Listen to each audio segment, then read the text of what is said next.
Víťazné ťaženie ambicioznej Moldavy nad bodvou sa pokúsil vo štvrtom kole zastaviť na domácej pôde Poprad. Už prvý útok, zakončený Kubucom z hranice 16, naznačil, čo by na vedúci tým tabulky mohlo platiť. Rýchly kombinačný futbal a moment prekvapenia to boli atribúty, ktoré dostali súpera v prvom polčase do defenzívy a vytvárali príležitosti. 1-0 mohlo byť už v druhej minúte, keď Maťaš minul rámcovú prihrávku. V úvodnej štvrťhodine sme kopali 7 rohových kopov, čo tiež vyjadrilo našu územnú prevahu. Gólom osmeju však nevyjadrili a hostia sa osmelili. Po priamom kope Jurko tečoval loptu, chvála Bohu skončila v rukách Bernardského a rovnako nepríjemná bola po rohovom kope aj hlavička Gavláka k pravej žrdi. Všetko dobre dopadlo a domáci chceli konečne svoju dobrú hru zúžitkovať. Po prihrávke Monku dal Kočiš v 20. minúte príležitosť ukázať Novákovi v bránke Moldavy, čo vie. Zápätí sa na veľkom priestore operujúci Monka pokúsil z polovice ihriska prekvapiť Nováka a takmer sa mu to podarilo. Čo nevyšlo Monkovi, vyšlo v celej útočnej formácii v 23. minúte. Kubucovú strelu brankár iba vyrazil pred dobiehajúceho Maťaša a ten nezaváhal. To bol účet prvého polčasu. Škoda, že nebol väčší, lebo Moldava po prestávke ožila.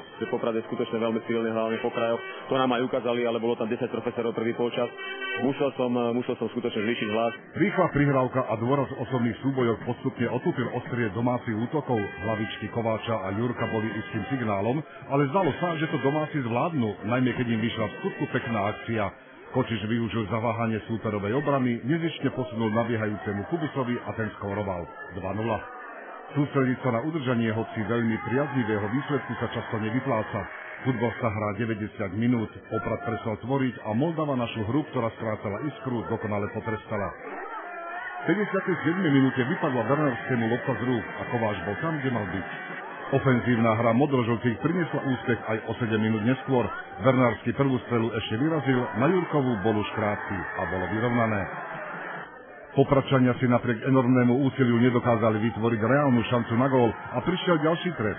Po priamom kope zo skrumáže hlavou skóroval Kováč. Moldava definitívne potvrdila plný bodový zisk štvrtým gólom Gavláka v záverečných sekundách. V druhom polčase našimi dvoma hrubými chybami sme supera posadili úplne na koňa. Dovtedy nemali absolútne nič a myslím si, že táto prehra je pre nás strašne krutá. Chlapci musia porozmýšľať nad tým, ako sa ten zápas vyvíjal a dúfam, že sa z toho poučia a rozoberieme tie chyby, ktoré sme urobili. Dôkladný rozbor stretnutia prinesie ponaučenia a mladý popradský tím určite potvrdí svoje kvality už v najbližšom stretnutí 5. septembra proti Béčku Banskej Bystrice.